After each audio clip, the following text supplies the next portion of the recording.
Oi, hoje vamos de matéria nova, mas apenas, vamos ver aqui, tô com o livro aqui, 3 paginazinhas, tá? Capítulo 3, Revolução Industrial, é sobre o pioneirismo inglês. Pioneiro é aquele que é o primeiro, porque que a Inglaterra foi o primeiro país a ter indústrias. Nós temos primeiro aqui, a Revolução Industrial é uma revolução mesmo, porque ela mudou a forma da sociedade viver, a forma como as relações de trabalho também acontecem, o trabalho assalariado, o êxodo rural, as pessoas vindo morar na cidade para trabalhar nas fábricas. É uma sucessão de fatos, muitos acontecimentos, tá? Então aqui, primeiro, o livro apresenta o cenário político. Nós temos um pontinho ali chamado concentração de riquezas. A Inglaterra ficou muito rica na época dos descobrimentos, né? Tipo, não que ele descobriu, né? É no século XVI a XVIII, onde os ingleses tinham suas colônias na América, teve muito acúmulo de capital. E lá na época da Rainha Elizabeth, a Rainha Elizabeth autorizou ainda a pirataria dos corsários. Então, assim, a Inglaterra era um país muito rico, um grande acúmulo de capital. E tinha muita mão de obra, porque nos campos ingleses, quando a servidão ela foi abolida, ignorem também como você for a claridade aqui. Quando a servidão foi abolida nos campos, e também as terras comunais, as pessoas que moravam lá nos campos, elas foram expulsas das terras comunais, lá da Idade Média, que eles eram presos à terra, eles foram expulsas, e elas migraram para as cidades, virando uma mão de obra muito farta, tinha muita gente, né, nas cidades. E por que elas foram expulsas? Porque no lugar daquelas terras comunais, os campos foram cercados para criar ovelhas, é a famosa política de cercamentos. Outro seguindo aqui já na página 37 lá em cima, disponibilidade de recursos naturais. A Inglaterra tinha muitas jazidas, né, de ferro e de carvão mineral, que foi a base da primeira Revolução Industrial. O ferro, né, tão importante como matéria-prima e também para a introdução das ferrovias.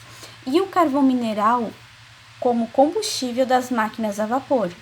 A máquina a vapor foi uma invenção muito importante, que é um mecanismo, foi criado por James Watt, e esse mecanismo fazia o tear mecânico funcionar mais rápido, e é um motor a carvão, né? Esquenta o carvão, gira rápido, gira uma turbina, que eu não sei explicar, porque eu não sou física.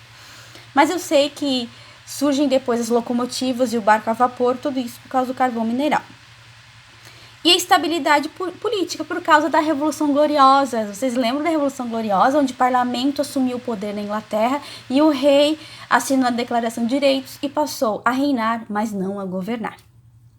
Então, esse é o cenário propício, o contexto inglês. Vamos às formas de produção. Como é que era produzido? Porque tem 3 fases, tá? Tem a fase do artesanato, da manufatura e da maquinofatura. Tá. Na fase do artesanato, é uma fase bem da Idade Antiga, começa desde lá da Idade Antiga, onde... O que é artesanato? É uma coisa feita à mão, onde o artesão, ele domina todas as fases do processo produtivo. Por exemplo, eu sempre dou esse exemplo, mas eu falo do estojo, mas eu não tenho nenhum estojo aqui. Achei um estojo. Voltando, cheguei. Vou produzir esse estojo.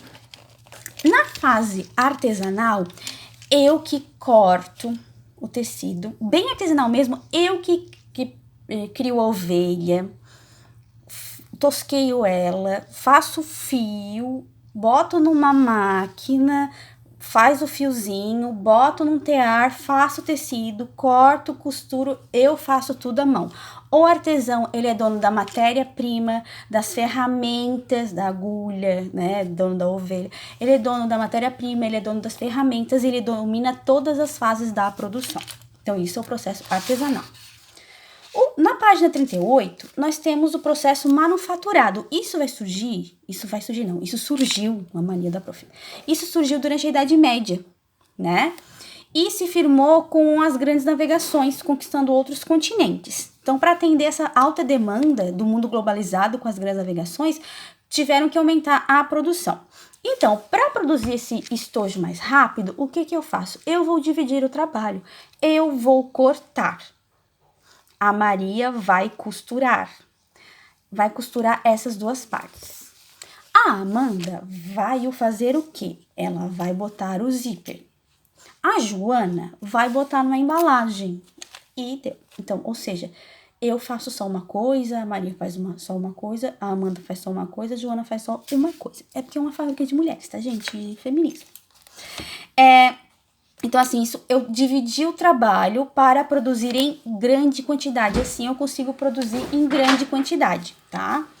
Então, isso é a manufatura. E terminando na página 39, é a maquinofatura.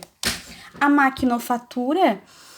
Meu marido abriu a porta. A maquinofatura foi o processo onde teve a divisão do trabalho, a produção em série lá da manufatura, só que na manufatura ainda um processo bem artesanal. Só que na maquinofatura introduziu-se o quê? As máquinas com a Revolução Industrial. Então, a maquinofatura é da Revolução Industrial, onde a divisão do trabalho, a produção em série aumentou ainda mais com a velocidade das máquinas, né? Que substituíram a força humana e fazendo as coisas mais rápidas. Só que nunca substituirá o homem, porque alguém tem que programar a máquina e fazer a manutenção da máquina e apertar o botão da máquina, que fique bem claro, tá? E essa maquinofatura está inserida na sociedade industrial, onde surgem duas figuras bem importantes. A burguesia, que ela é dona das matérias-primas, ela é dona das máquinas e das fábricas, ela é dona dos meios de produção, e o proletariado, que são os operários, que agora eles não são artesãos, eles são operários, eles operam as máquinas e eles vendem a sua força de trabalho em troca de um salário, ou seja, eles só vendem o seu conhecimento naquilo. Então, é uma coisa assim bem específica, bem dividida dessa sociedade industrial que faz parte da nossa sociedade atual, tá? Então, para hoje, nós temos isso. Tchau, gente!